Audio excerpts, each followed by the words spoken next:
तो यहाँ पे क्या हुआ कि कुछ इलेक्ट्रॉन पेयर एक्स की तरफ शिफ्ट हुए ड्यू टू इलेक्ट्रोनेगेटिविटी डिफरेंस की वजह से कुछ इलेक्ट्रॉन पेयर एक्स की तरफ शिफ्ट हुए। जो इलेक्ट्रॉन पेयर शिफ्ट हुए, तो जब इलेक्ट्रॉन पेयर एक्स की तरफ शिफ्ट हुए हैं तो इस पे कौन सा चार्ज आया? Partially negative. और एक्स कार्बन पे कौन सा आया? Partially positive. तो मैंने इसी चीज को क्या बोला कि ये वाला जो पार्ट हो गया उसने इलेक्ट्रॉन विड्रॉ करा, यानी ये माइनस आई इफेक्ट हो गया। और ये वाला जो पार्ट इसने इलेक्ट्रॉन डोनेट करे, पार्शियली डोनेट करे, तो इसको मैंने क्या बोल दिया? Plus I effect. क्लियर? तो आई इफेक्ट दो टाइप के होते हैं, प्लस आई और एक माइनस आई। आपको पता है प्लस आई इलेक्ट्रॉन डोनेटिंग ग्रुप, पर ये क्या हो रहा है? पार्शियली। और माइनस आई इलेक्ट्रॉन विड्रॉइंग ग्रुप। ठीक है, क्योंकि इलेक्ट्रॉन को ये विड्रॉ कर रहे हैं। तो इलेक्ट्रॉन विड्रॉइंग ग्रुप ये हो गया, इलेक्ट्रॉन डोनेटिंग ग्रुप हमारा ये हो गया कार्बन वाले। तो यहाँ पे हम लोग क्या देख रहे हैं? सबसे पहले प्लस आई इफेक्ट। मुझे यहाँ पे क्या पता होना चाहिए कि एक तो प्लस आई इफेक्ट वाले कौन कौन से ऐसे ग्रुप है जो प्लस आई इफेक्ट देते हैं, और किनका प्लस आई ज्यादा होगा, किसका प्लस आई कम। पहली चीज आपको ये पता होना चाहिए कि जो इंडक्टिव इफेक्ट होता है वो डिस्टेंस पे डिपेंड करता है।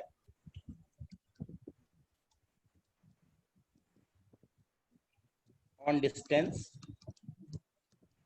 जैसे जैसे डिस्टेंस बढ़ेगी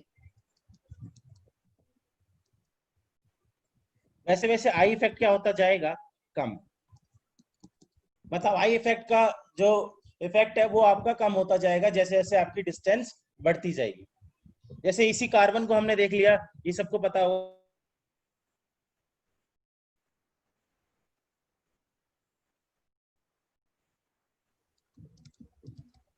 और भी कम हो जाएगा।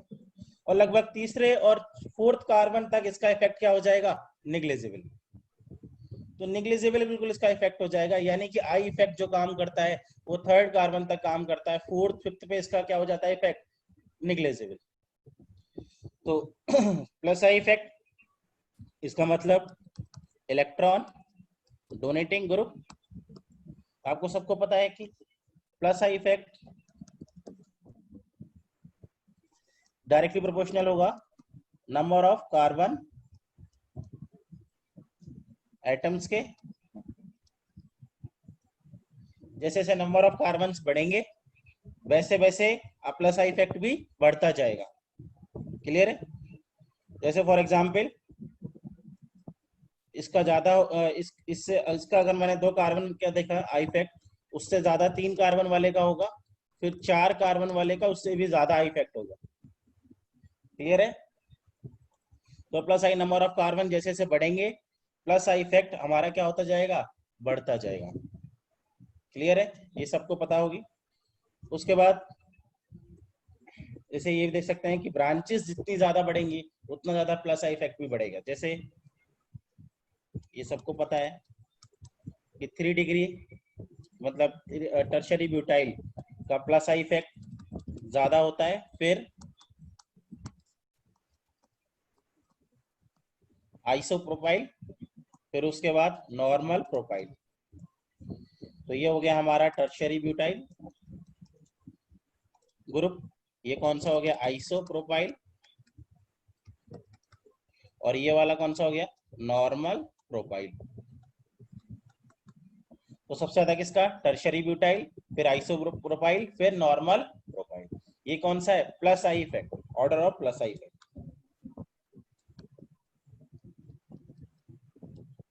Order of plus I. तो मैं इतना मानता हूं कि ये आपको पता होगा कि नंबर ऑफ कार्बन बढ़ते हैं तो प्लस आई इफेक्ट बढ़ता है, टर्शरी ब्यूटाइल का ज्यादा होता है आइसोप्रोपाइल से, फिर आइसोप्रोपाइल का ज्यादा होता है नॉर्मल प्रोपाइल से।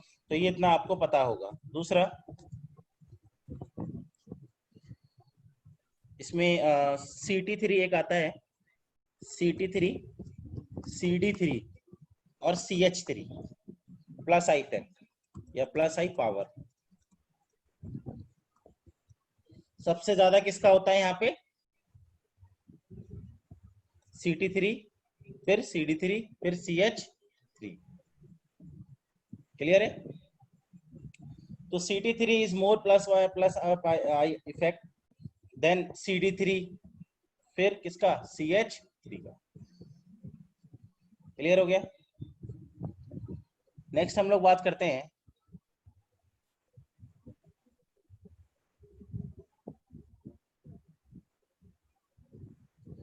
इसमें प्लस आई पावर हो गया CT3, CD3 और CH3। Plus I power tertiary butyl का ज्यादा, than isopropyl, than normal propyl.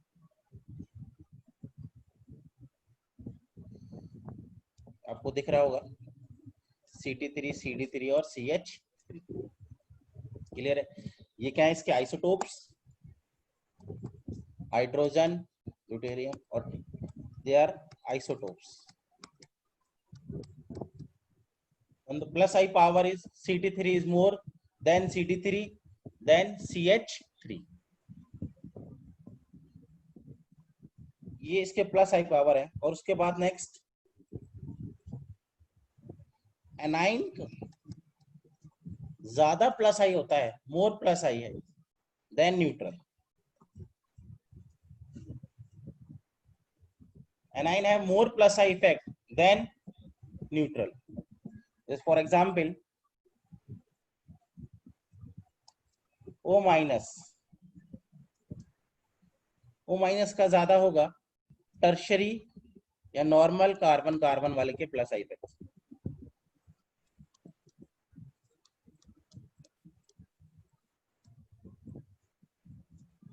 Right? तो O माइनस एनाइन का ज्यादा होगा plus I effect carbon carbon वाले से। क्लियर है?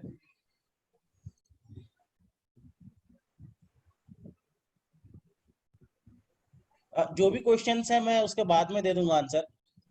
जिसको जो भी डाउट्स होंगे मैं लास्ट में चैट ऑन करूंगा 10 मिनट के लिए, उसमें आपके जो डाउट्स होंगे वो मैं क्लियर कर दूंगा।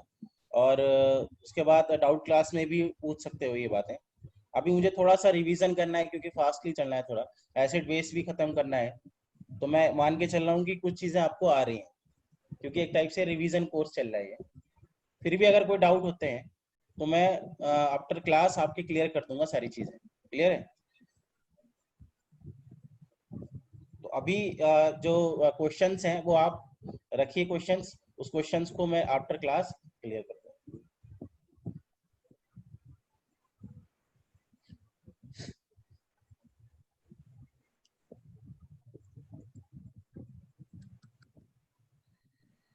हाँ, उसके बाद माइनस आई इफेक्ट।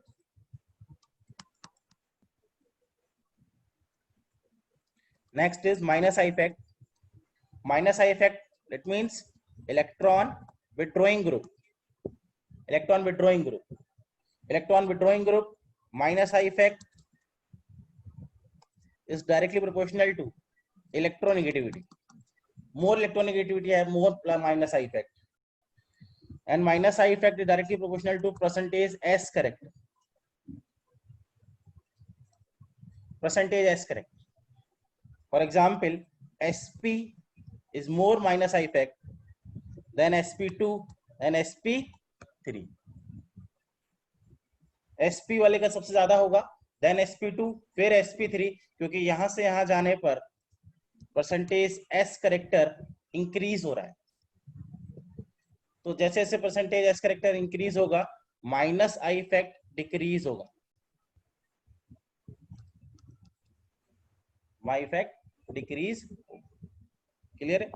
तो इलेक्ट्रोनेगेटिविटी जितनी ज्यादा होगी more electronegativity, more minus I effect, more percentage S character, more minus I effect. Sp is more than Sp2 and Sp3। मैं कुछ इलेक्ट्रोनेगेटिविटी का ऑर्डर दे रहा हूं आपको जो आपको याद रखना है, क्योंकि उस इलेक्ट्रोनेगेटिविटी में आपसे इजी हो जाता है क्वेश्चन। जैसे पहला carbon Sp, carbon Sp2 and carbon sp3 minus I power, अगर कार्बन sp2 sp3 में माइनस आई पावर देखी जाए तो यहाँ पे sp की सबसे ज्यादा होगी, then sp2, then sp3।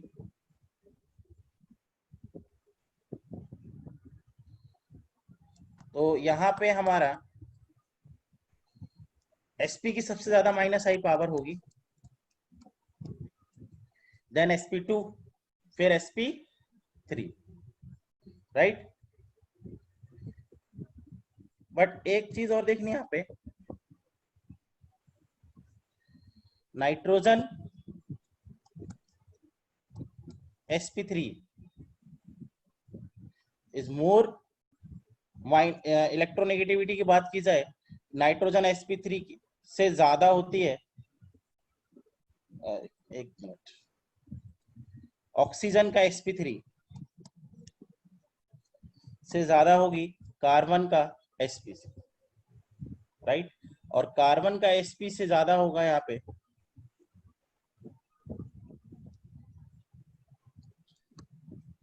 Nitrogen sp3। Electronegativity carbon sp2 और कार्बन sp3।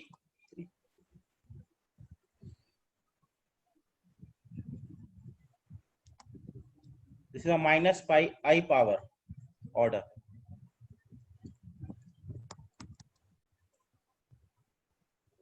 ये हेल्प करेगा आपको क्वेश्चन सॉल्व करने में, तो क्वेश्चन इससे और इजीली सॉल्व हो जाते हैं अगर मैं ये ऑर्डर ध्यान से देखूंगा। ऑक्सीजन sp3, ऑक्सीजन का sp3 is more minus I power than carbon sp and nitrogen sp3, than carbon sp2 and last में carbon sp3 minus I power, ठीक है।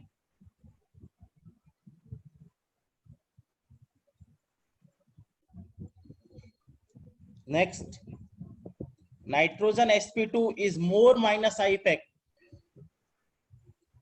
than carbon sp,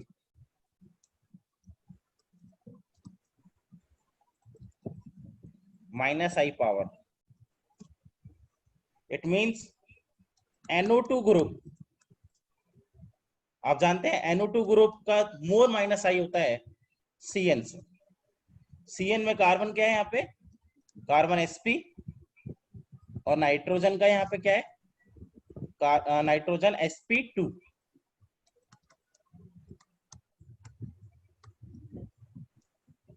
ये तो NO2 है more minus I effect than cyanide.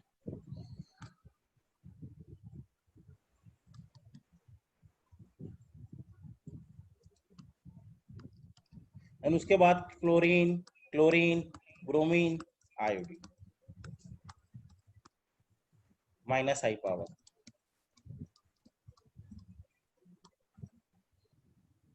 Right.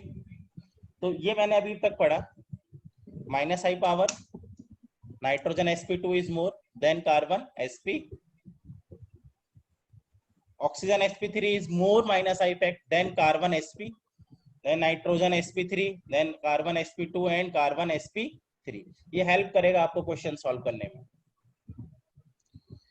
तो inductive effect मैंने देख लिया, इंडक्टिव इफेक्ट के बारे में देख लिया, प्लस आई इफेक्ट देख लिया, माइनस आई इफेक्ट देख लिया, इतना मुझे पता है। आपको ऑर्डर भी थोड़ा बहुत याद होगा। माइनस आई इफेक्ट में एक्सपेक्ट करता हूँ कि आपको ऑर्डर आता होगा। एक बार मैं ही बता दे रहा हूँ। अगर इसी में कैटाइन की बात की जाए, कैटाइन का ज्यादा होगा माइनस आई इफेक्ट न्यूट्रल से, minus I power. For example NH3+ का ज्यादा होता है माइनस आई NO2 से। तो cation have more minus I effect, वो ज्यादा इलेक्ट्रॉन विड्रॉइंग करेंगे, उनमें ज्यादा इलेक्ट्रॉन्स की कमी है, वो ज्यादा इलेक्ट्रॉन्स को विड्रॉ करेंगे, तो उनका नेचर ज्यादा आएगा विड्रॉ करने का, इसलिए माइनस आई पावर ये हो।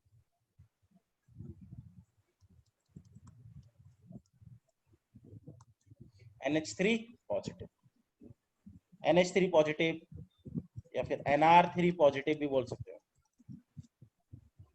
that have positive charge and have more minus I power due to electron यहाँ पे क्या है, पॉजिटिव चार्ज, तो पॉजिटिव चार्ज होने की वजह से इलेक्ट्रॉन विड्रॉइंग ज्यादा करेगा।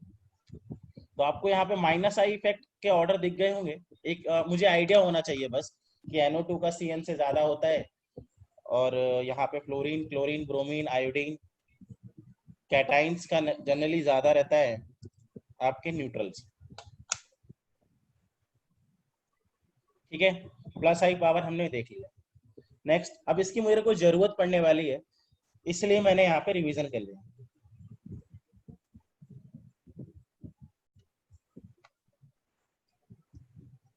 Next, resonance conjugated system.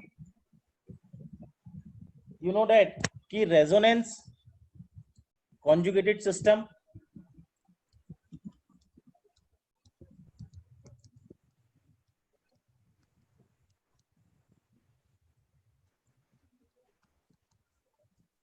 Conjugated system सबको पता होगा। यहाँ पे कौन कौन से होते हैं, double bond, single bond, double bond. Double bond अगर अल्टरनेटिव में होता है सिंगल बॉन्ड के साथ तो वो कॉन्जुगेटेड सिस्टम होता है। डबल बॉन्ड,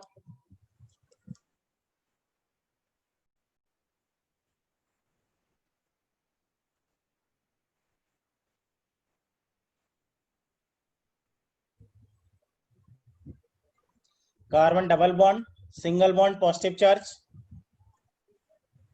यहाँ पे पॉजिटिव चार्ज की जगह नेगेटिव चार्ज भी आ सकता है, लोन पेयर भी आ सकता है, फ्री रेडिकल भी आ सकता है। पॉजिटिव चार्ज से मतलब क्या है आपका, वैकेंट ऑर्बिटल।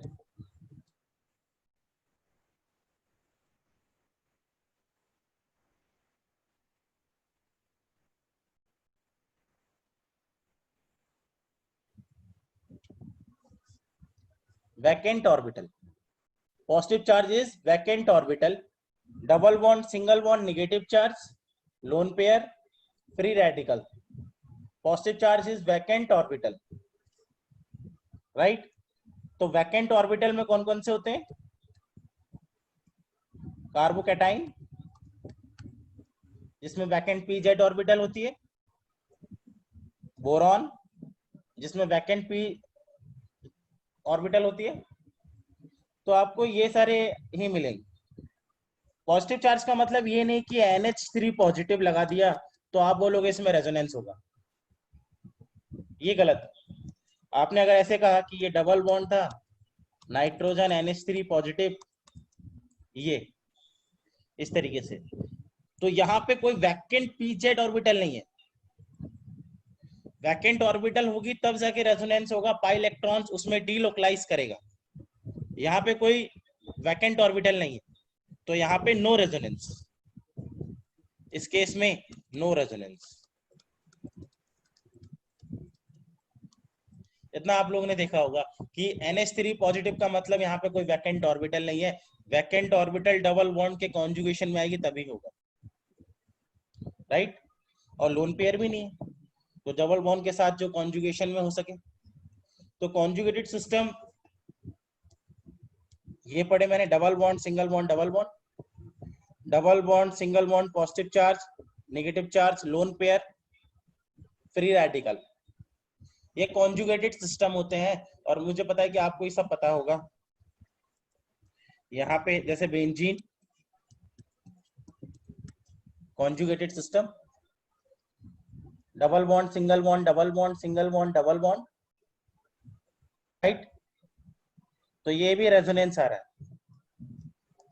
इसको भी आप रेजोनेंस बोलोगे, conjugated system, right. Double bond, single bond, double bond, इसको भी आप क्या इसको बोलोगे कॉन्जुगेटेड सिस्टम। ये तो मेरे लिए होगा, ये वाला भी होगा, क्या ये वाला होगा कॉन्जुगेटेड सिस्टम, नहीं, क्योंकि यहाँ पे double bond, single bond, single bond, double bond है, तो ये कॉन्जुगेटेड सिस्टम नहीं होगा, no conjugation, no resonance, right. तो रेजोनेंस क्या होता है? Double bond, single bond, double bond, double bond, single bond, positive charge, negative charge, lone pair, free radical, ये कॉन्जुगेटेड सिस्टम होते हैं। इन्हीं की वजह से रेजोनेंस हो पाता है। रेजोनेंस मतलब delocalisation of pi electrons. Resonance means delocalisation of pi electrons. तो डीलोकलाइजेशन मतलब वो पाई इलेक्ट्रॉन्स लोकलाइज नहीं है, डीलोकलाइज है। ठीक है, तो ये कॉन्जुगेटेड सिस्टम होते हैं, जिस आपको पता होगा अच्छे से, या आपने पढ़ा भी होगा रेजोनेंस, क्योंकि बिना रेजोनेंस के ऑर्गेनिक केमिस्ट्री बिल्कुल नहीं की जा सकती, मैकेनिक्स। तो ये आपको मुझे लगता है पता होगा। तो मैं अब नेक्स्ट आगे बढ़ता हूँ।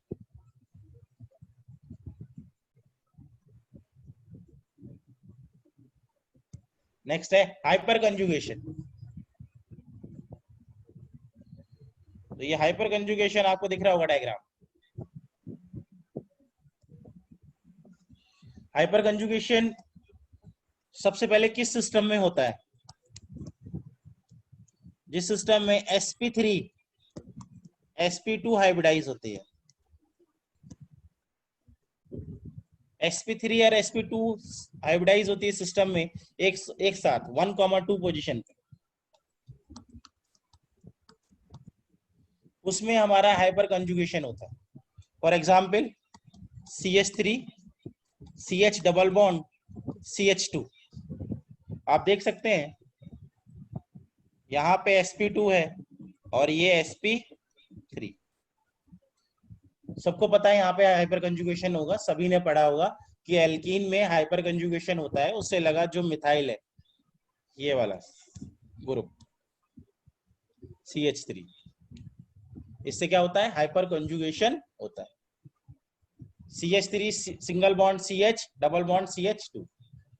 इसी कार्बन को मैं क्या बोलता हूँ? sp3 हाइब्रिडाइज कार्बन को अल्फा कार्बन, और उस पे लगे हाइड्रोजन अल्फा हाइड्रोजन।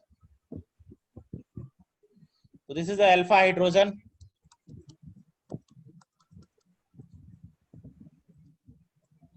अब आपको पता ही है नंबर ऑफ अल्फा हाइड्रोजन जितने ज्यादा होंगे हाइपर कंजुगेशन भी उतना ही ज्यादा होगा। मोर अल्फा हाइड्रोजन मोर हाइपर कंजुगेशन, राइट। तो यहाँ पे आपने देख लिया कि एल्कीन में ये है। जैसे मैं एग्जांपल बताता हूँ,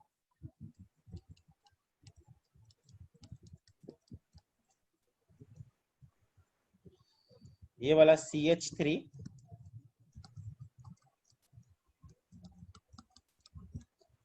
ये एग्जांपल,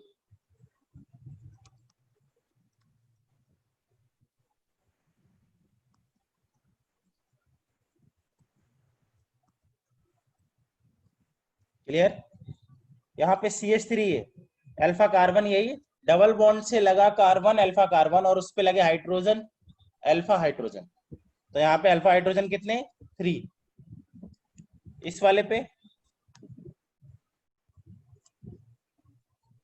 और इस वाले पे, तो आपको पता होगा यहाँ पे अल्फा हाइड्रोजन, यहाँ पे कितने? 3 अल्फा हाइड्रोजन। यहाँ कितने? 6 अल्फा हाइड्रोजन।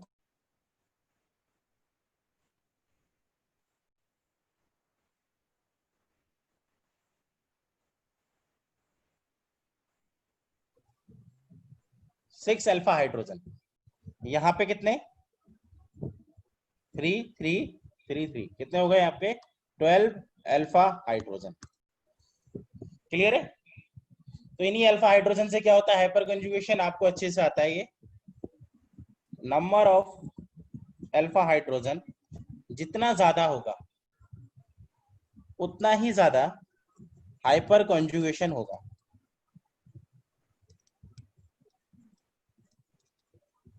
उतना ही ज्यादा क्या होगा? Hyper conjugation. Number of alpha hydrogen जितने ज्यादा, हाइपर कंजुगेशन उतने ही ज्यादा, राइट। अब बात करते हैं नंबर ऑफ अल्फा जो है हाइपर कंजुगेटेड स्ट्रक्चर। तो हाइपर नंबर ऑफ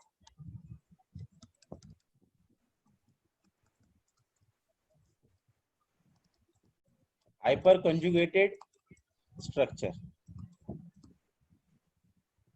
ये क्या होता है n+1। n यहाँ पे क्या है, नंबर ऑफ अल्फा हाइड्रोजन।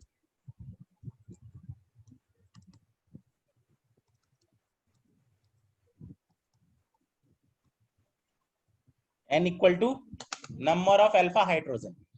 तो नंबर ऑफ अल्फा हाइड्रोजन ही मेरा यहाँ पे n है।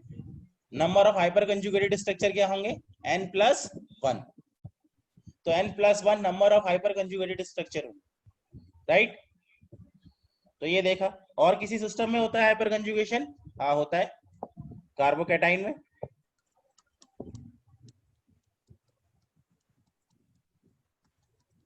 यहाँ पे हाइपर कंजुगेशन होता है sp2, ये वाला sp3,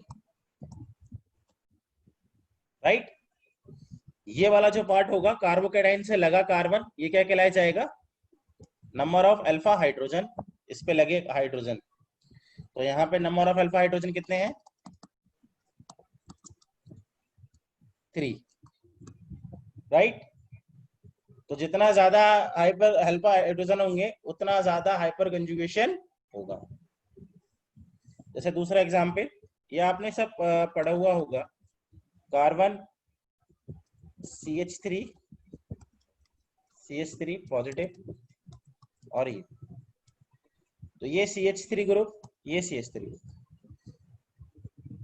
यही क्या है, अल्फा कार्बन, कार्बोकैटाइन से लगे कार्बन अल्फा कार्बन, और उससे लगे हाइड्रोजन अल्फा हाइड्रोजन। यानी नंबर ऑफ अल्फा हाइड्रोजन यहाँ पे कितने हैं, 6। क्लियर, 6 अल्फा हाइड्रोजन है। तो आप इसके हाइपर कंजुगेटेड स्ट्रक्चर बता सकते हो, कितने होंगे, 7। तो आपको ये पता ही है। अच्छा, और कोई सिस्टम देखते हैं, फ्री रेडिकल।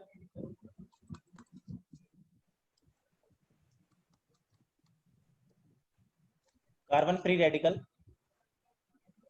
तो कार्बन फ्री रेडिकल में अगर मैं हाइब्रिडाइजेशन की बात करूं, इसकी कितनी आएगी, sp2, इसकी sp3। तो sp3 sp2 सिस्टम है। तो sp3 sp2 सिस्टम में भी हाइपर कंजुगेशन होगा, यानी यहाँ भी हाइपर कंजुगेशन लगेगा, और number of hyper alpha hydrogen कितने आएंगे, यहाँ भी होगा। और यही इसके फ्री रेडिकल से लगे कार्बन क्या कहलाए जाएंगे, अल्फा कार्बन। तो यहाँ पे नंबर ऑफ अल्फा हाइड्रोजन कितने हैं, 3 नंबर ऑफ अल्फा हाइड्रोजन। तो फ्री रेडिकल में भी हाइपर कंजुगेशन लगता है, कार्बोकैटाइन में भी हाइपर कंजुगेशन होता है, उससे लगा अगर कार्बन हाइपर वहां पे अल्फा हाइड्रोजन है तो, राइट। नेक्स्ट, कार्बेनाइन।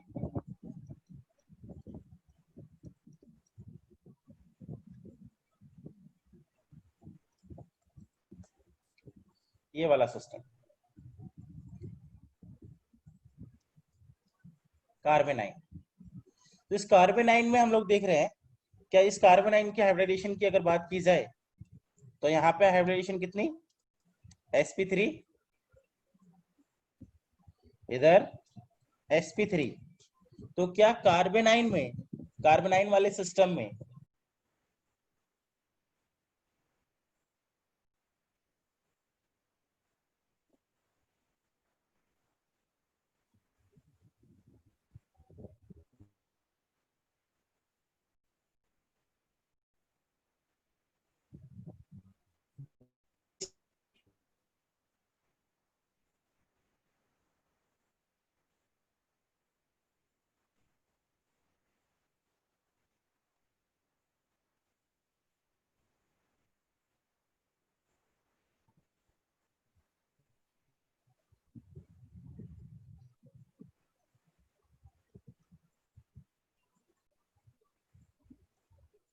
फिर से स्टार्ट करते हैं, कंटिन्यू करते हैं।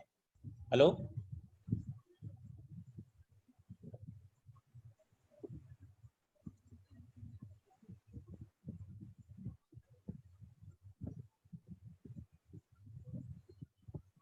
हाँ स्टार्ट करते हैं।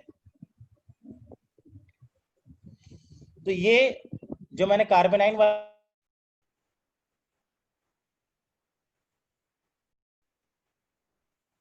sp3 और इसकी हाइब्रिडेशन भी क्या है sp3 कार्बोनाइन। यहाँ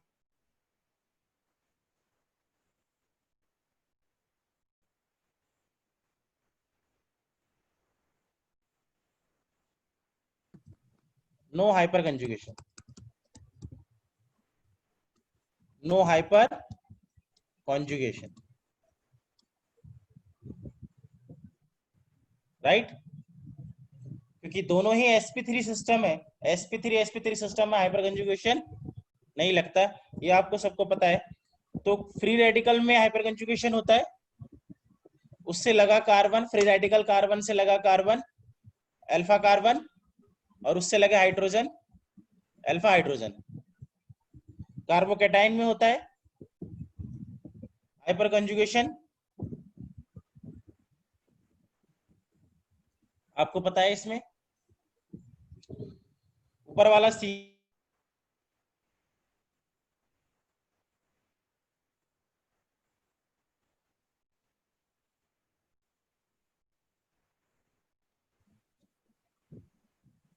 number of hyper conjugated structure, number of hyper conjugated structure ये क्या होते हैं n+1, where n is number of alpha hydrogen, right. तो हाइपर कंजुगेशन हमने अच्छे से देख लिया। अब इन तीनों ही इलेक्ट्रॉनिक इफेक्ट का मैं यूज करूंगा इन स्टेबिलिटी कार्बोकैटाइन के लिए।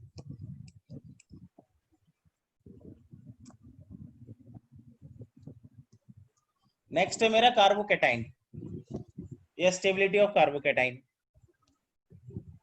तो कार्बोकैटाइन देखिए,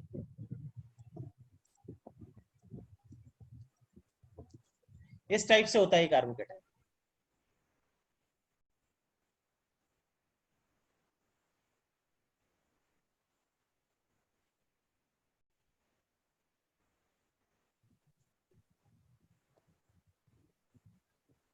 बॉन्डिंग इलेक्ट्रॉन्स, तो बॉन्डिंग इलेक्ट्रॉन्स के बारे में मुझे बात करनी है। आप कितने होंगे बॉन्डिंग इलेक्ट्रॉन्स, सबको पता होगा, ये 2 इलेक्ट्रॉन्स, ये यानी टोटल कितने 6 electrons, right.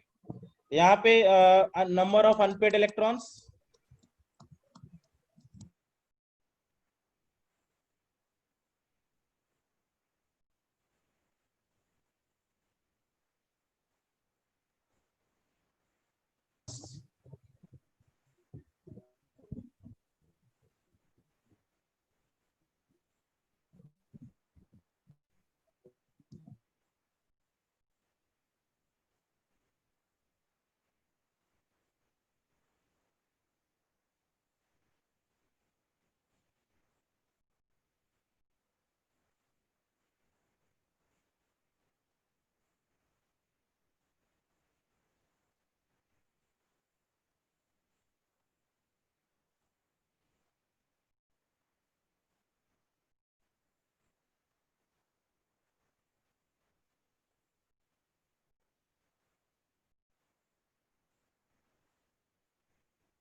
Okay.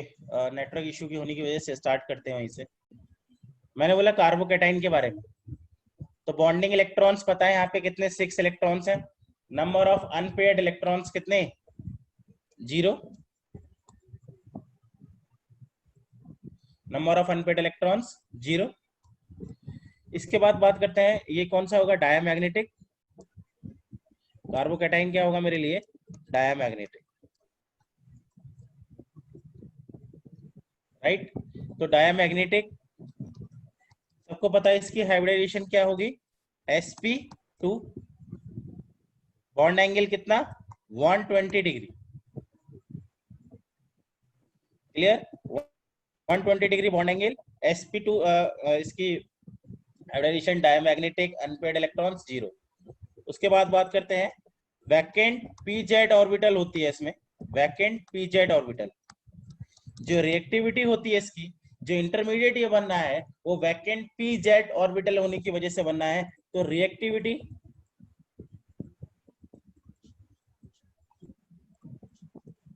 Due to vacant pz orbital, right. Diamagnetic number of unpaired electrons 0, bonding electrons 6। Clear है। अब इसकी बात करते हैं स्टेबिलिटी की। तो ये एक टाइप से क्या है, इलेक्ट्रोफाइल की तरह बिहेव करता है। और Lewis acid vacant pz orbital है, इसलिए इलेक्ट्रॉन स्पेयर को एक्सेप्ट कर सकता है, किसी भी इलेक्ट्रॉन स्पेयर को, इसलिए क्या बोलते हैं इसको, लुईस एसिड। और ये इलेक्ट्रोफाइल भी, इलेक्ट्रोफाइल की तरह बिहेव करता है। अब इसकी मुझे स्टेबिलिटी चेक करनी है, तो ये इलेक्ट्रॉन डेफिशिएंट मॉलिक्यूल है। कार्बोकैटायन इज इलेक्ट्रॉन डेफिशिएंट क्योंकि इसके पास वैकेंट पीजेड ऑर्बिटल है।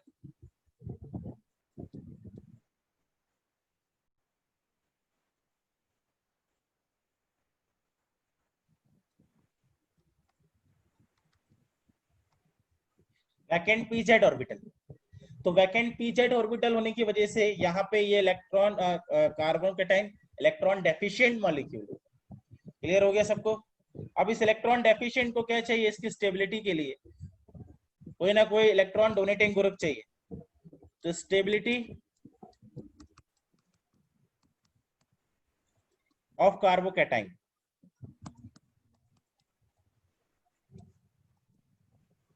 सबसे पहले stability of carbocation. Stability of carbocation directly proportional होगा इलेक्ट्रॉन डोनेटिंग ग्रुप। जितने ज्यादा इलेक्ट्रॉन डोनेट करेंगे उतना ही इसका पॉजिटिव चार्ज कम होगा, क्योंकि कहीं ना कहीं इसका पॉजिटिव चार्ज जितना ज्यादा होगा रिएक्टिविटी उतनी ज्यादा होगी। पॉजिटिव चार्ज मतलब पोलैरिटी, पोलैरिटी से मतलब इसका पॉजिटिव चार्ज है। जितना इस पे इलेक्ट्रॉन डोनेटिंग ग्रुप देंगे आप, उतना इसकी पोलैरिटी क्या होने लगेगी, कम। तो स्टेबिलिटी जो होगा, stability of carbocation,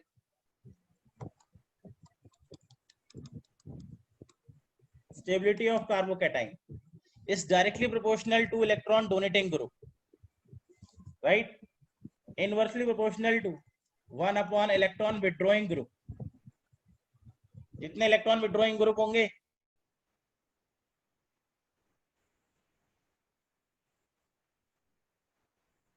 electron M group plus M, यानी कि प्लस आर भी बोल सकते हैं इसको। सबको पता है प्लस आर और प्लस एम ग्रुप कौन कौन से होते हैं।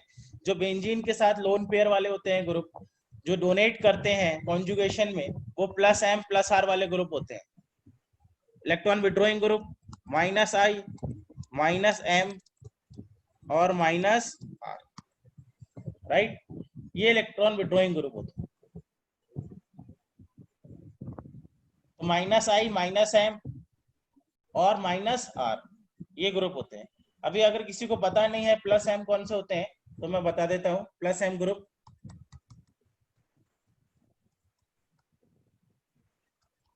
प्लस एम ग्रुप वो होते हैं जो बेंजीन के साथ या किसी भी डबल बॉन्डेड कॉन्जुगेटेड सिस्टम के साथ, यहाँ पे देखो इधर, ये अगर मैंने कोई ए ग्रुप लगाया है, तो इस ए ग्रुप के पास लोन पेयर नेगेटिव चार्ज है, तो ये प्लस एम वाला ग्रुप है। कौन कौन से होते हैं ऐसे group,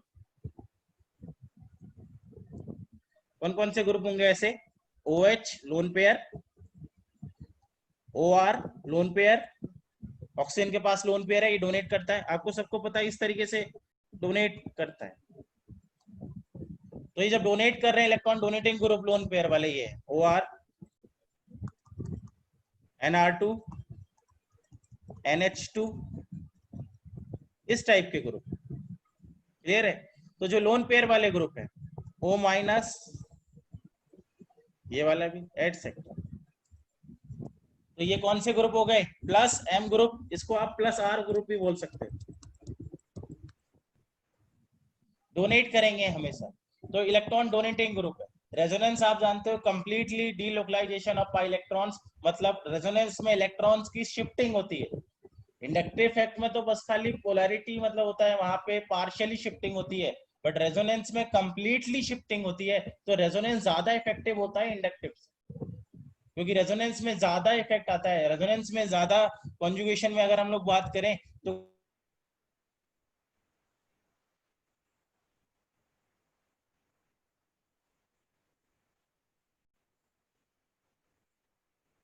minus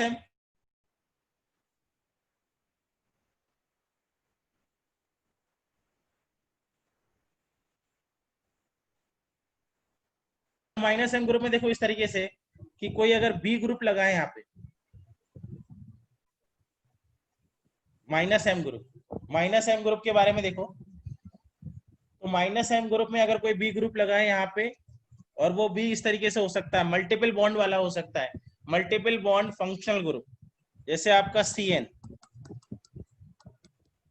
NO2, right, C N NO2 CHO carbonyl group, तो इस टाइप के ग्रुप जितने भी होंगे SO3H, ये सब के सब माइनस एम ग्रुप होंगे, ये सारे के सारे माइनस एम, जो कि इलेक्ट्रॉन विड्रॉइंग ग्रुप, जिसको आप क्या बोल सकते हो -R, ये इलेक्ट्रॉन विड्रॉइंग ग्रुप भी होता है,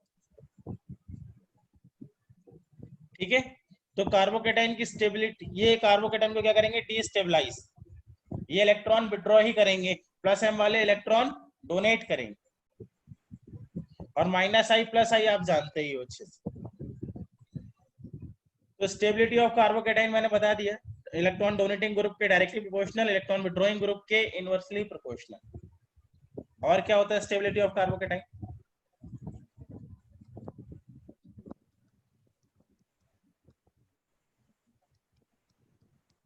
stability of carbocation is directly proportional to back bonding. अगर बैक बॉन्डिंग हो रही है मतलब रेजोनेंस, एक टाइप का रेजोनेंस ही है, तो वो उतना ज्यादा होगा। बैक बॉन्डिंग बताऊंगा मैं कि क्या होती है back bonding, right. Back bonding जितनी ज्यादा होगी उतनी स्टेबिलिटी मिलेगी।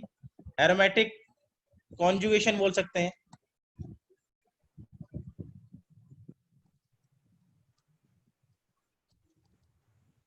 कॉन्जुगेशन, जितना ज्यादा कॉन्जुगेशन आएगा उतना ज्यादा स्टेबिलिटी होगी, उतना ज्यादा रेजोनेटिंग स्ट्रक्चर बनेंगे। हाइपर कंजुगेशन या number of alpha hydrogen, number of alpha hydrogen,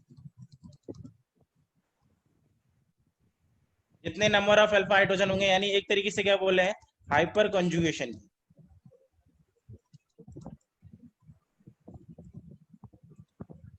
hyper conjugation जितना ज्यादा होगा, स्टेबिलिटी ऑफ कार्बोकेटाइन उतनी ज्यादा होगी, ठीक है। कॉन्जुगेशन यानी रेजोनेंस जितना ज्यादा होगा उतना ज्यादा स्टेबिलिटी ऑफ कार्बोकेटाइन होगी। बैक बॉन्डिंग जितना ज्यादा होगा, बैक बॉन्डिंग होगी तो कार्बोकेटाइन की स्टेबिलिटी होगी। क्लियर है, इतना बात सबको समझ में आ रहा होगा। स्टेबिलिटी ऑफ कार्बोकेटाइन मैंने बता दिया, +I+R ग्रुप के डायरेक्टली प्रोपोर्शनल, प्लस एम वाले ग्रुप जो डोनेटिंग ग्रुप है, -I ग्रुप के विड्रॉइंग ग्रुप के इनवर्सली प्रोपोर्शनल। बैक बॉन्डिंग जितनी ज्यादा होगी उतना अच्छा। कॉन्जुगेशन, रेजोनेंस, एक्सटेंडेड कॉन्जुगेशन जितना ज्यादा होगा उतना स्टेबिलिटी ज्यादा होगी। नंबर ऑफ अल्फा हाइड्रोजन जितने ज्यादा होंगे उतनी ज्यादा कार्बोकेटाइन की स्टेबिलिटी होगी। क्लियर है, सबको समझ में आ गया होगा। तो ये कार्बोकेटाइन की स्टेबिलिटी है। अब मैं इस पे कुछ क्वेश्चंस करा रहा हूँ, इस क्वेश्चंस का आप लोग को बताऊंगा एक्सप्लेनेशन।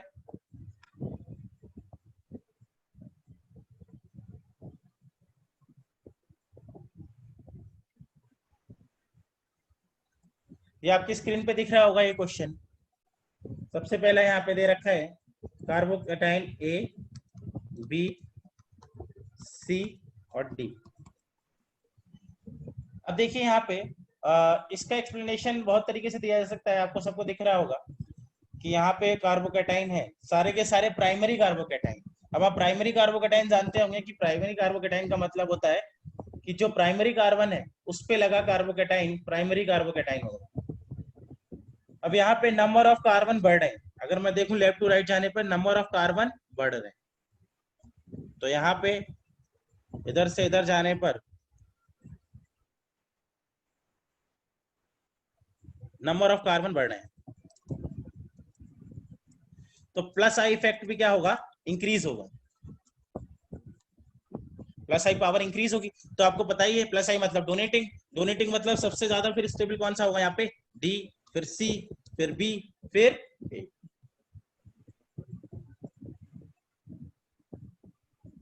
राइट, बी और सी एक ही बना हुआ है, मैं सीधे एक ही की बात कर रहा हूँ इसकी। क्लियर है? यहाँ पे नंबर ऑफ कार्बन जैसे जैसे बढ़ेगा प्लस आई पावर भी बढ़ेगी, और यहाँ पे वो। सेकंड क्वेश्चन, ये ए बी सी, आप यहाँ पे देख सकते हैं कि यहाँ पे नंबर ऑफ अल्फा हाइड्रोजन, यहाँ पे कितने अल्फा हाइड्रोजन है, यहाँ से देख सकते हैं आप, CH3 नंबर ऑफ हाइड्रोजन कितने, 9 अल्फा हाइड्रोजन, इधर कितने 6, और यहाँ पे कितने, ये वाले होंगे 2 अल्फा हाइड्रोजन।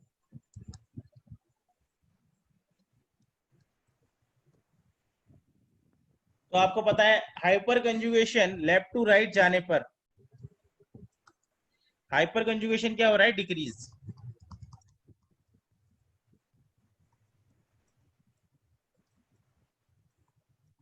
डिक्रीज, तो डिक्रीज होने की वजह से, हाइपर कंजुगेशन डिक्रीज होने की वजह से स्टेबिलिटी ऑफ कार्बोकैटायन क्या होगी, कम।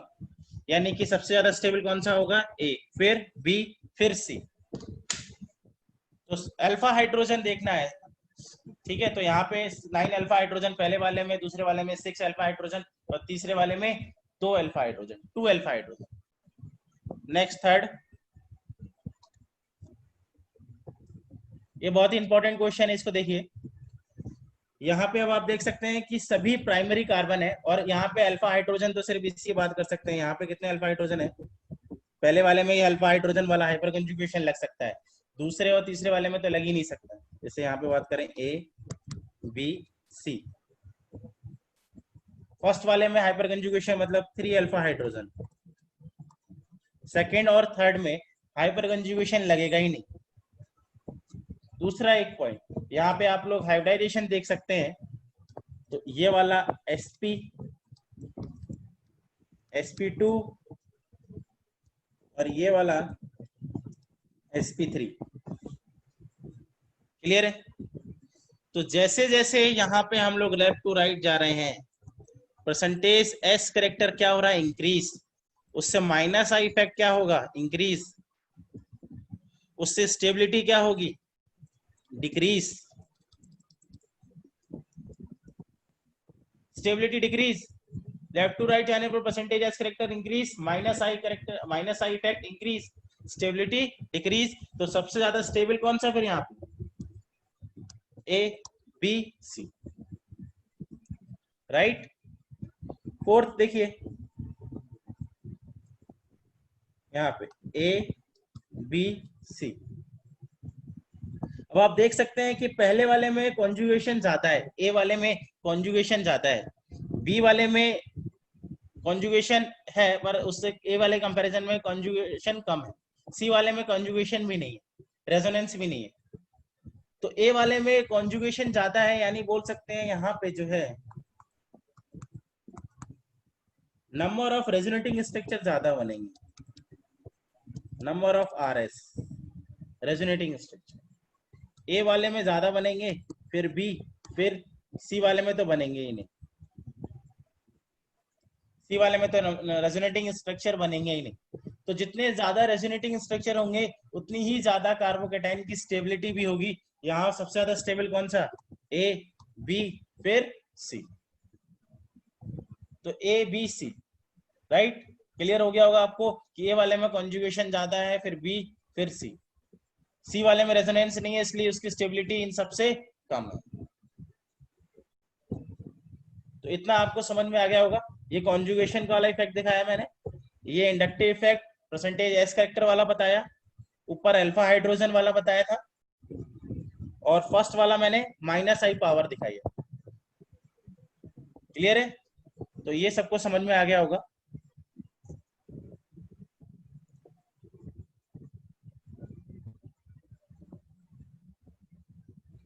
ये वाला देख सकते हैं, देखो इधर, ये एक आपके सामने है।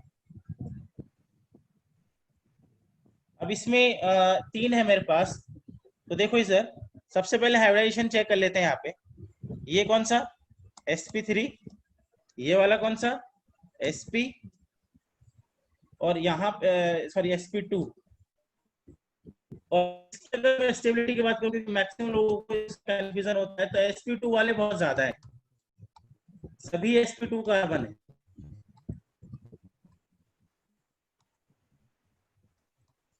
sp2 कार्बन,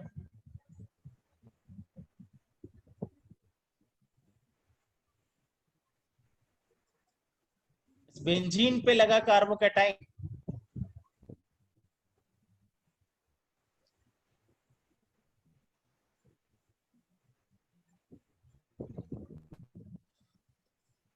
मैं रिपीट कर देता हूँ।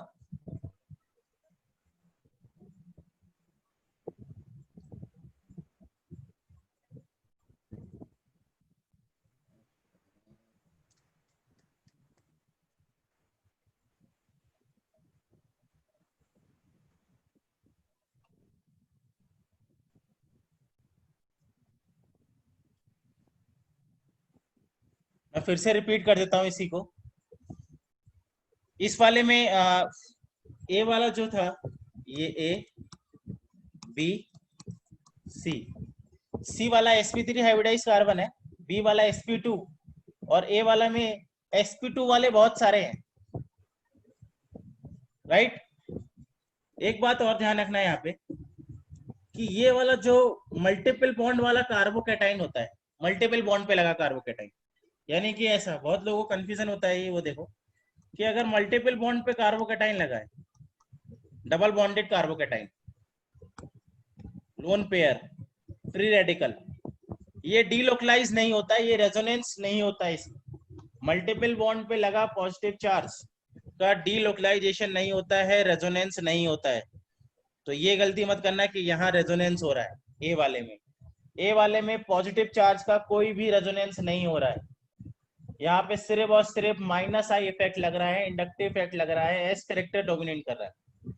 तो ए बी सी में आप देख सकते हैं, सी वाले में एस करेक्टर सबसे कम है, बी वाले में थोड़ा एस करेक्टर बढ़ गया क्योंकि sp2, और ए वाला जो है उसमें नंबर ऑफ sp2 हाइब्रिडाइज बहुत ज्यादा है, जिसकी वजह से एस करेक्टर ए वाले में सबसे ज्यादा है। तो सी वाले की स्टेबिलिटी सबसे ज्यादा होगी, फिर बी वाले की होगी sp2 होने की वजह से, फिर नंबर ऑफ sp2 ज्यादा होने की वजह से ए वाले, राइट। तो यहाँ पे सी की स्टेबिलिटी सबसे ज्यादा, फिर बी की, फिर ए की। क्लियर। और ये बात ध्यान रखना, इस केस में नो रेजोनेंस,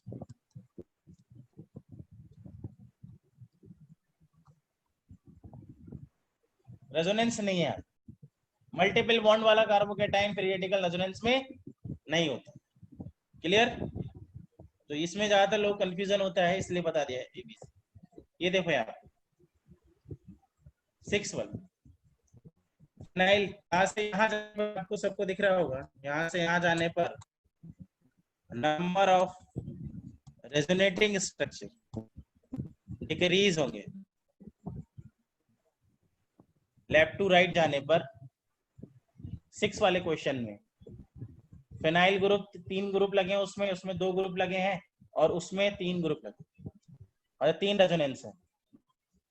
तो नंबर ऑफ रेजोनेटिंग स्ट्रक्चर क्या होंगे, डिक्रीज। क्लियर। तो यहाँ पे स्टेबिलिटी क्या होगी, डिक्रीज,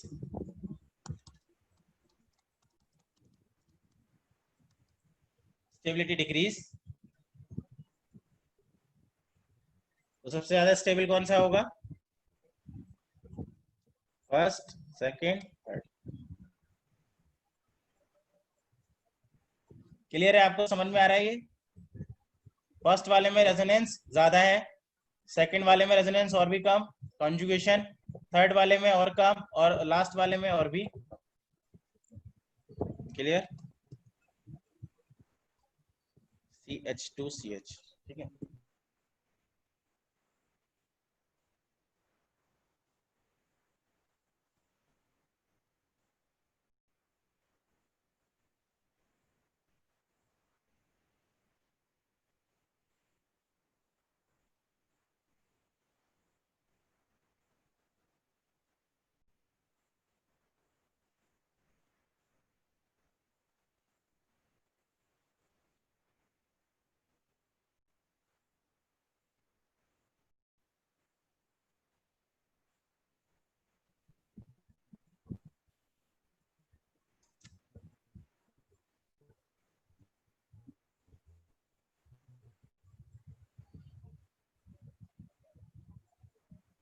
सेवेंथ वाला क्वेश्चन देखते हैं स्टार्टिंग से। ये वाला तो हो गया था हमारा। सिक्स वाले में ज्यादा होता है, फिर सिक्स वाले में हमने देख लिया नंबर ऑफ कॉन्जुगेशन। सेवेंथ वाला देखिए। तो अब इस क्वेश्चन को कैसे सॉल्व करेंगे, तो वो ग्रुप के देखिए इधर जहां से चेंजेस आ रहा है हमें उसी को देखना है। OCH3, CH3 और NO2। NO2 यहाँ कैसा ग्रुप है, -I -R या -M भी बोलते हैं इसको, मैंने बताया था। ये electron overall electron withdrawing group है, राइट। OCH3 कैसा ग्रुप है, OCH3। OCH3 के बारे में अगर हम लोग बात करें तो ये कैसा है, electron donating group. OCH3 +R और साथ ही साथ -I। जब भी +R और -I में आ जाए तो रेजोनेंस हमारा ज्यादा डोमिनेट करेगा इंडक्टिव से। तो +R एक तरीके से डोनेट कर रहा है, पर वो कंप्लीटली डोनेट कर रहा है, और -I क्या कर रहा है, पार्शियली डोनेट, पार्शियली विड्रॉ। तो जो कंप्लीटली डोनेटिंग कर रहा है +R, हम लोग उसको प्रेफरेंस देंगे, यानी कि यहाँ पे ओवरऑल ये डोनेट कर रहा है OCH3 +R, राइट। तो OCH3 कैसा ग्रुप है, +R। CH3 के पास आ जाओ, तो यहाँ पे ये कौन सा है, +I। क्लियर है। तो आप इसी के बेसिस पे आप यहीं पे डिसाइड कर सकते हैं कि सबसे पहला वाला कौन सा होगा, स्टेबल। A, फिर B, फिर C।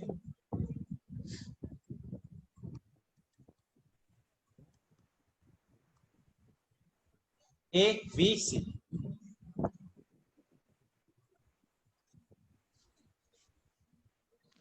क्लियर। तो ये ग्रुप के बेसिस पे मैंने इसकी स्टेबिलिटी बताई आपको। NO2 ग्रुप, CH3, OCH3 में।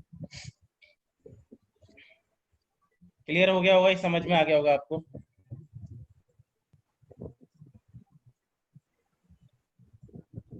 अब एक चीज देख लेते हैं, बैक बॉन्डिंग। बैक बॉन्डिंग बहुत इंपॉर्टेंट।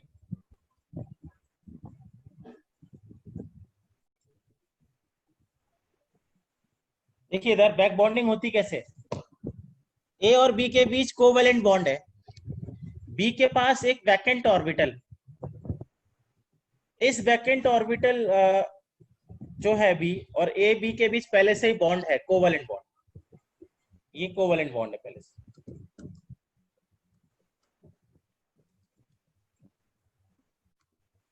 कोवेलेंट बॉन्ड ए और बी के बीच पहले से ही कोवेलेंट बॉन्ड है। और ए क्या कर रहा है यहाँ पे, इसके पास लोन पेयर है,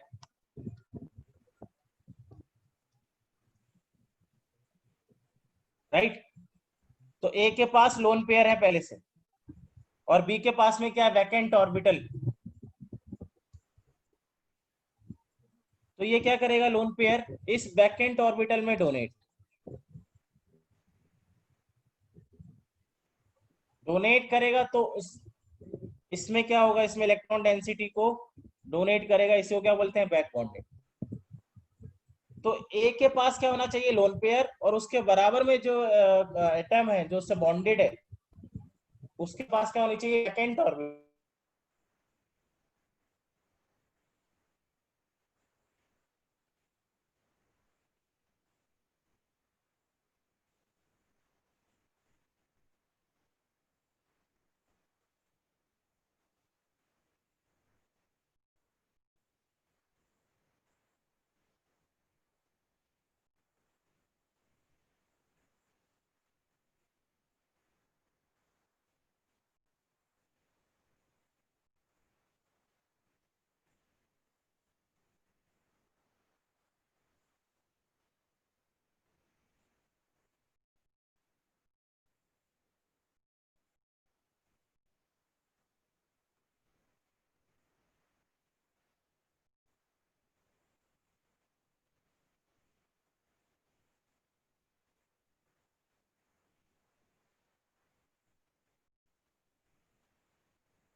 हाँ देखिए, कंटिन्यू करते हैं, नेटवर्क इश्यूज ज्यादा आ रहे हैं।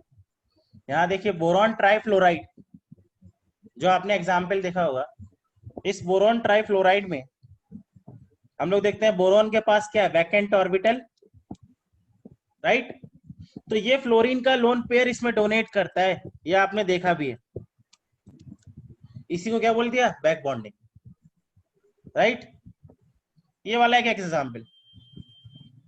यहाँ पे भी क्या हो रहा है, नाइट्रोजन का लोन पेयर सिलिकॉन की वैकेंट डी ऑर्बिटल में डोनेट कर रहा है।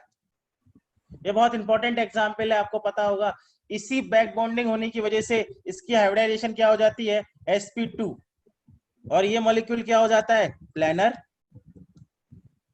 अगर आप हाइब्रिडाइजेशन का रूल लगा के देखें इसमें, तो ये कौन सा होना चाहिए, sp3, और पिरामिडल इसकी शेप होनी चाहिए, लेकिन ये क्या हो जाता है, sp2, और प्लानर इसकी ज्योमेट्री हो जाती है, शेप, बैक बॉन्डिंग होने की वजह से, राइट।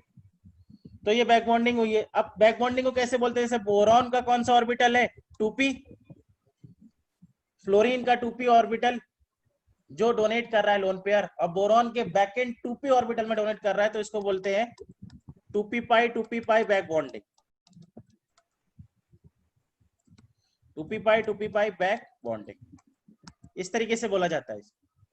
जो डोनेट कर रहा है उसका पहले, और जिसमें डोनेशन हो रहा है जिस ऑर्बिटल में, उसका फिर ऑर्बिटल का नाम दिया जाता है। जैसे इस वाले में देखो, नाइट्रोजन का कौन सा लोन पेयर है, 2p ऑर्बिटल का, तो इसमें क्या बोलेंगे, 2p पाई। सिलिकॉन कौन सा है, थर्ड पीरियड एलिमेंट है, यानी इसके पास बैकेंड डी ऑर्बिटल है, तो इसको क्या बोलेंगे, 3d पाई। तो ये 2p पाई 3d पाई बैक बॉन्डिंग, राइट। क्लियर हो रहा है। ये बहुत मोस्ट इंपोर्टेंट एग्जांपल है, इसकी वजह से इसकी जो शेप है वो चेंज हो जाती है। हाइब्रिडाइजेशन कौन सी, sp2। अब इधर देखिए, ये बहुत अच्छा एग्जांपल है, CF3 पॉजिटिव और CCl3 पॉजिटिव, इसकी स्टेबिलिटी मुझे बतानी है। अब यहाँ पे मेरे पास, अगर मैं इंडक्टिव इफेक्ट देखूं, I माइनस का इफेक्ट देखूं, तो I पावर मुझे पता है, इसकी I पावर सबसे ज्यादा होती है, फ्लोरीन की ज्यादा होगी क्लोरीन से। तो अगर I पावर को अगर मैं अप्लाई करूं, तो उसके अकॉर्डिंग तो CF3 लीस्ट स्टेबल होना चाहिए इसके कंपैरिजन में, इससे लेस स्टेबल होना चाहिए। क्लियर।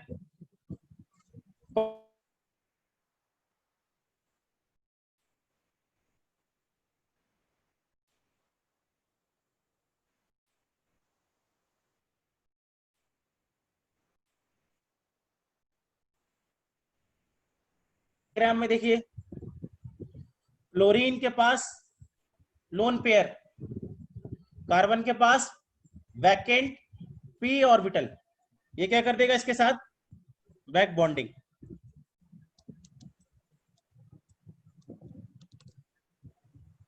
बैक बॉन्डिंग कौन सी होगी, फ्लोरीन कौन सा है, 2p, और कार्बन के भी 2p ऑर्बिटल में करा है, तो 2p पाई बैक बॉन्डिंग। इससे इसकी स्टेबिलिटी और बढ़ेगी, क्योंकि इसकी ऑक्टेट कंप्लीट हो रही है। इसके पास पहले 6 इलेक्ट्रॉन थे, लोन पे डोनेट होने की वजह से 8 इलेक्ट्रॉन हो गए, इसकी ऑक्टेट कंप्लीट हो रही है, इसको स्टेबिलिटी मिल रही। क्लियर है। तो बैक बॉन्डिंग होने से इसकी स्टेबिलिटी मिल रही है। अब ये वाला देखिए, ये भी डोनेट कर रहा है, ऐसा नहीं है कि ये डोनेट नहीं कर रहा है। CCl3 में भी बैक बॉन्डिंग हो रही है, पर इसकी बैक बॉन्डिंग कौन सी होगी, Cl कौन सी ऑर्बिटल का है, 3p, कार्बन के pz ऑर्बिटल में डोनेट कर रहा है, तो 3p पाई 2p पाई बैक बॉन्डिंग। बैक बॉन्डिंग तो इसमें भी हो रही है, पर दोनों में से किसकी बैक बॉन्डिंग ज्यादा स्ट्रॉन्ग है, ओवरलैपिंग ज्यादा अच्छी है। तो आपको पता है ओवरलैपिंग स्ट्रेंथ किस पर डिपेंड करती है, एन पे। तो एन की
ओके, वहीं से स्टार्ट करते हैं।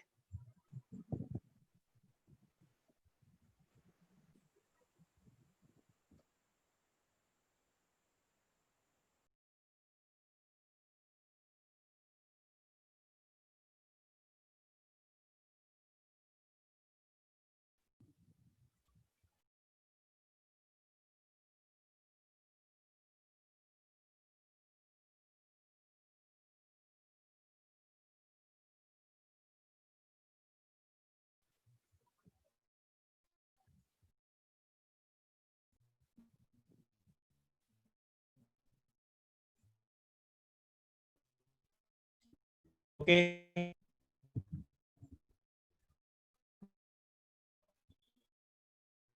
सीएल के बैक बॉन्डिंग करेगा वो कार्बन के बैकेंड ऑर्बिट में।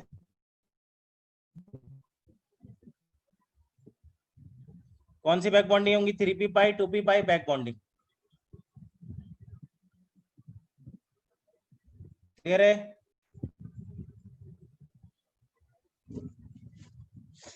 ओवरलैपिंग स्ट्रेंथ किस पे डिपेंड करती है? 1/n। यहाँ पे साइज जितना कम होगा, स्मॉल साइज, उतनी ओवरलैपिंग स्ट्रेंथ क्या होगी? ज्यादा अच्छी। Small size, right?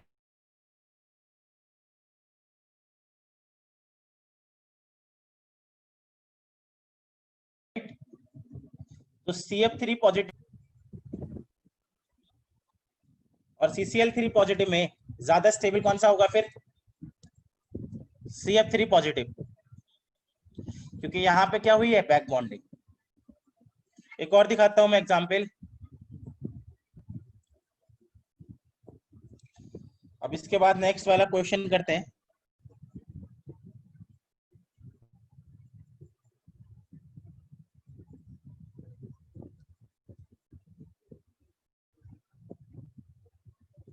ये देखिए क्वेश्चन,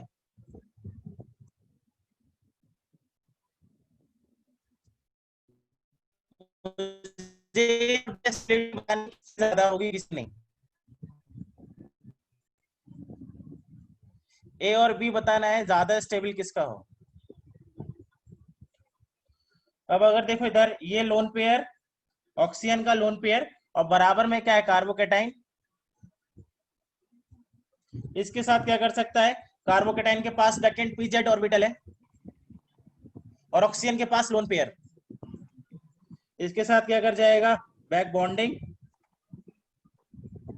बैक बॉन्डिंग कौन सी होगी? ऑक्सीजन 2p पाई और कार्बोकेटाइन बैकेंड ऑर्बिटल है 2p पाई, तो 2p पाई बैक बॉन्डिंग, राइट? तो यहाँ इसकी स्टेबिलिटी मिल रही है। यहाँ पे क्या लग रहा है? देखिए इधर OH ग्रुप दूर है, बहुत दूर।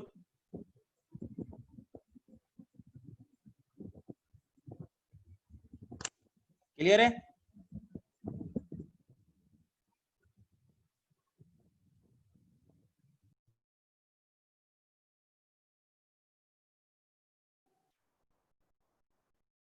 हेलो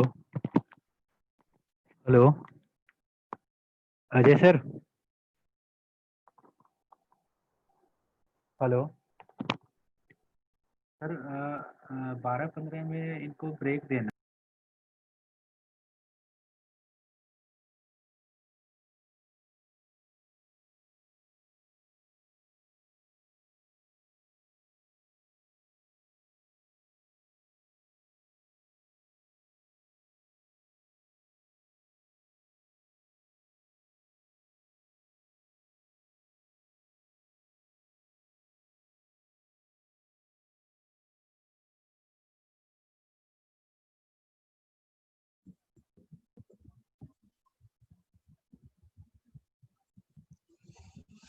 तो देखिए अलग एग्जाम्पल,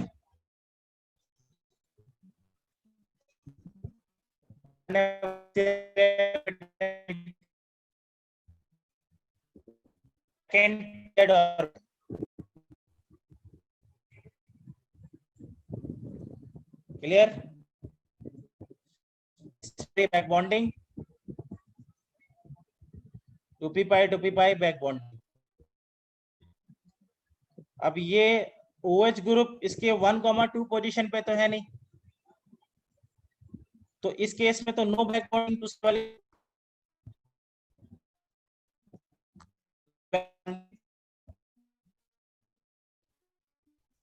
बैक बॉन्डिंग तो हो नहीं सकती, क्योंकि इसके थर्ड पोजीशन पे लगा है। 1,2 पोजीशन पे होता तो बैक बॉन्डिंग होती, ये तो नहीं। इसमें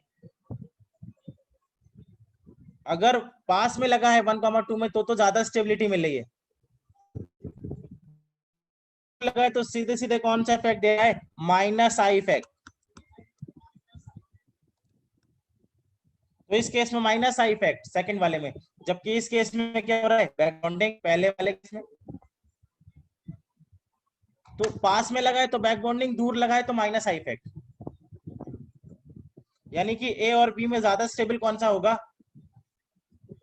ए is more stable than B, right, due to back bonding. Clear हो गया। बैक बॉन्डिंग से कार्बोकेटाइन की स्टेबिलिटी ज्यादा होती है, तो वो नॉन बॉन्डेड है,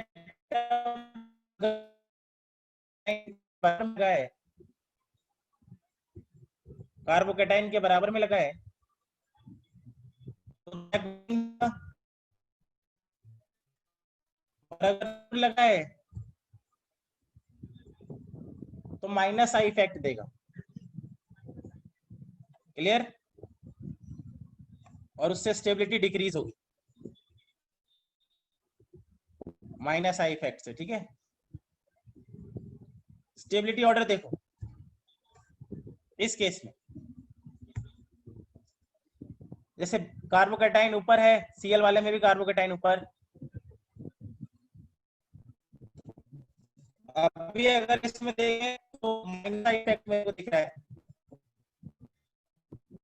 माइनस होगा,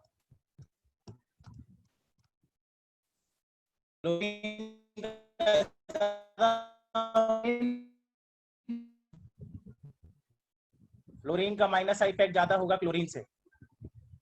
लेकिन एक्चुअल में देखो क्या हो रहा है, रेजोनेंस की वजह से ये हो रहा है।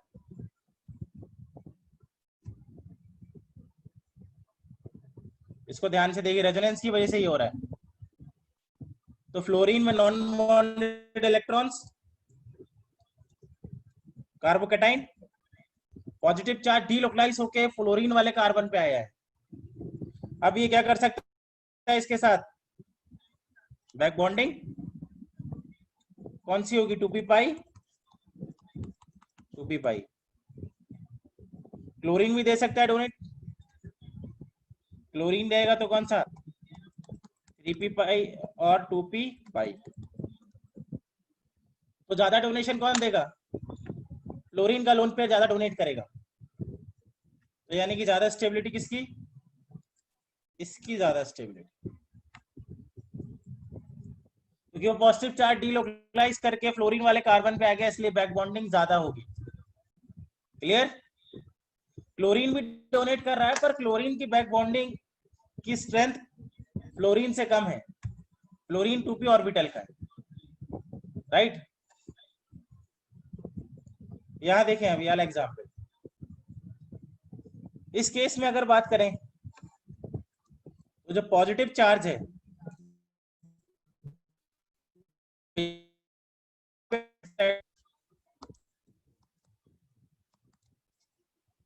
रेजोनेंस में, रेजोनेंस स्ट्रक्चर की बात करें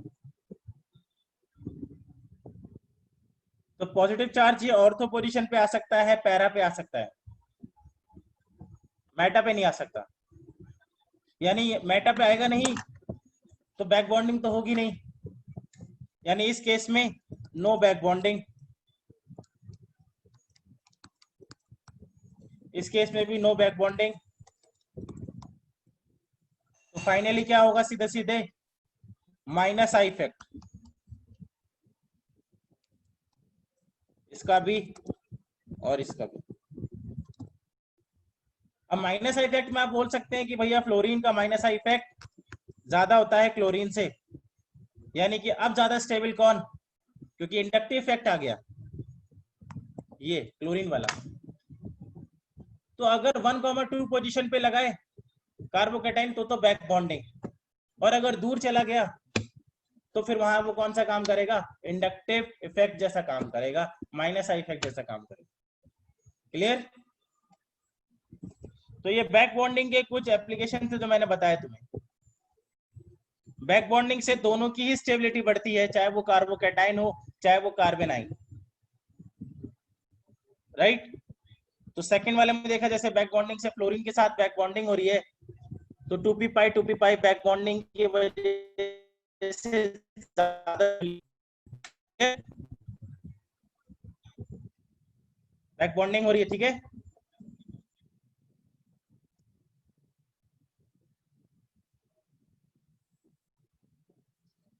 अब एक इसमें से क्वेश्चंस बहुत आते हैं, बहुत इंपॉर्टेंट है।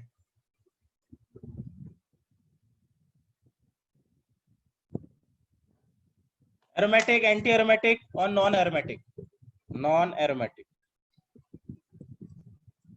ये बहुत इंपॉर्टेंट है। तो aromatic, anti aromatic, non aromatic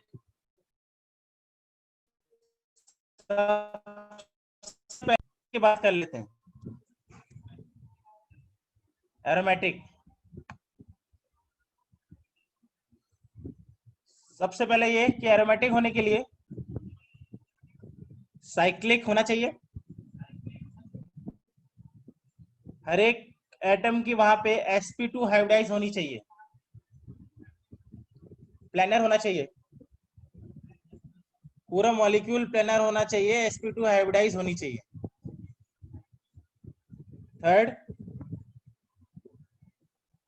complete resonance होना चाहिए, पूरे मॉलिक्यूल में रेजोनेंस होना चाहिए, पूरे मॉलिक्यूल में रेजोनेंस होना चाहिए, राइट।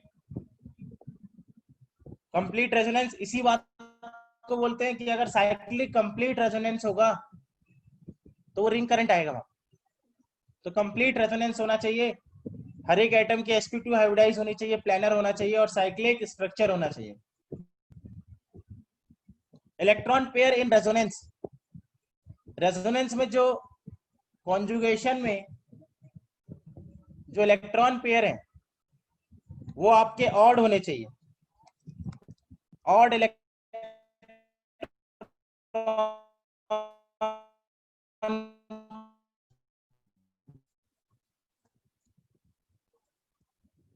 ऑड इलेक्ट्रॉन्स पेयर होने चाहिए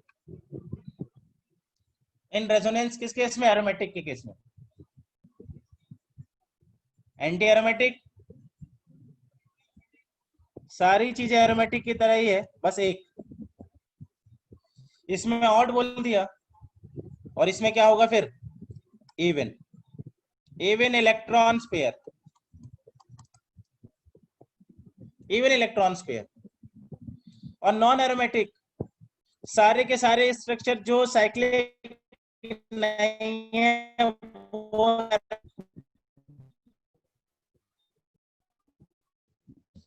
अभी नहीं, वो नॉन एरोमेटिक।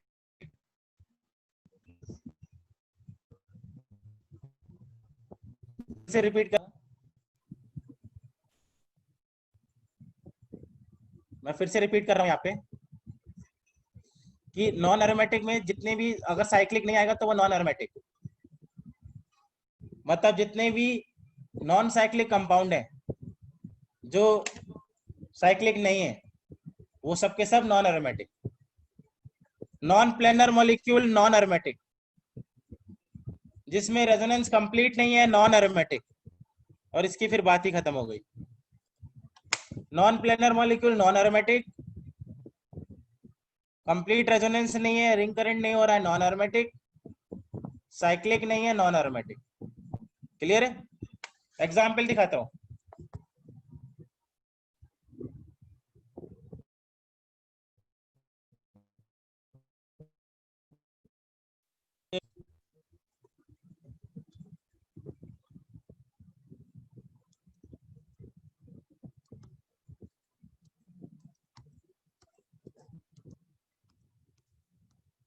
जैसे ये मैंने स्ट्रक्चर बनाया है एक एरोमेटिक कंपाउंड बेंजीन।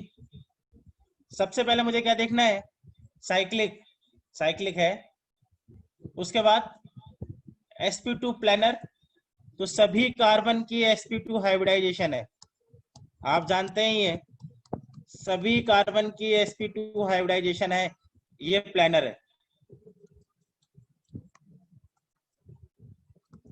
अब इस प्लानर मॉलिक्यूल की क्या कंप्लीट रेजोनेंस है, कंप्लीट, ये देखना है मुझे। तो कंप्लीट रेजोनेंस है,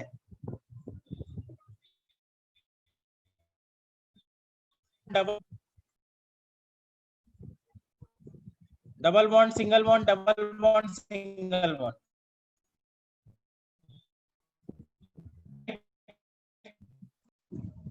number of electron pair in resonance कितने हैं, 3 इलेक्ट्रॉन पेयर इन रेजोनेंस,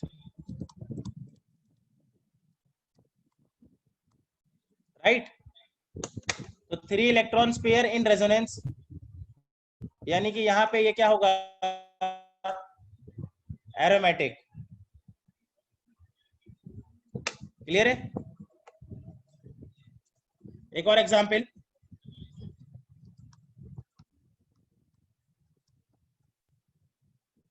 देखो स्ट्रक्चर साइक्लिक है, तो साइक्लिक है यानी एरोमेटिक हो सकता है। रेजोनेंस तो है, कॉन्जुगेशन दिख रहा है मुझे, double bond single bond positive charge, single bond double bond. तो अगर कॉन्जुगेशन होता है तो 99% केस में हमारा प्लानर होता ही है, sp2 हाइब्रिडाइज होती ही है। तो यहाँ पे कॉन्जुगेशन है। अब मुझे यहाँ ये देखना है कि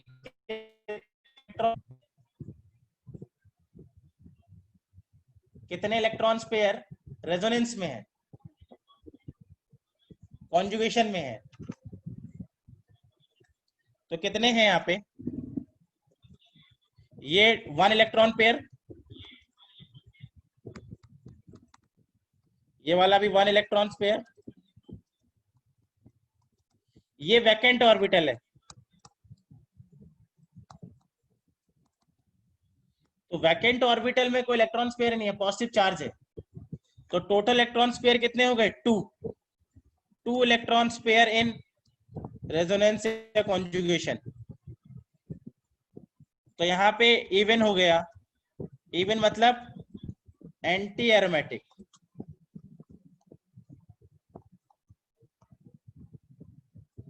एंटी एरोमेटिक। क्लियर। तो ये एंटी एरोमेटिक होगा यहाँ, क्योंकि रेजोनेंस तो है ही है पर इलेक्ट्रॉन पेयर इवन है में। जैसे एक और एग्जांपल,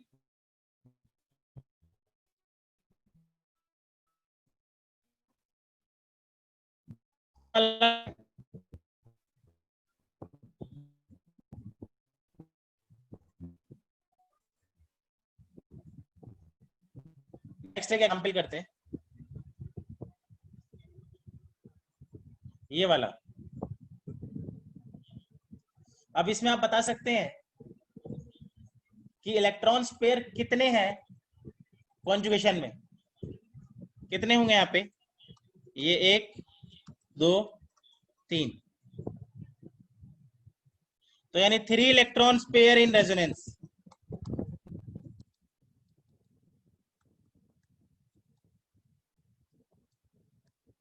यानी क्या हो गया, ऑड इलेक्ट्रॉन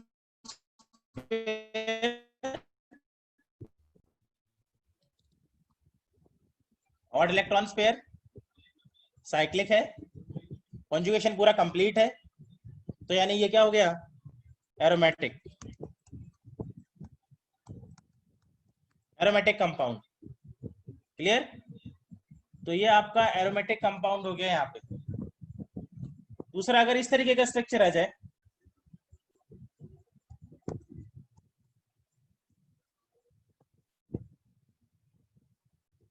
तो ये कॉन्जुगेशन तो है पर कंप्लीट कॉन्जुगेशन नहीं है। ये देखिए डबल बॉन्ड, सिंगल बॉन्ड और फिर डबल बॉन्ड, मतलब कंप्लीट रेजोनेंस नहीं है, कंप्लीट रेजोनेंस होना जरूरी है। हेलो, तो ये क्या हो जाएगा हमारे लिए? Okay sir, non aromatic.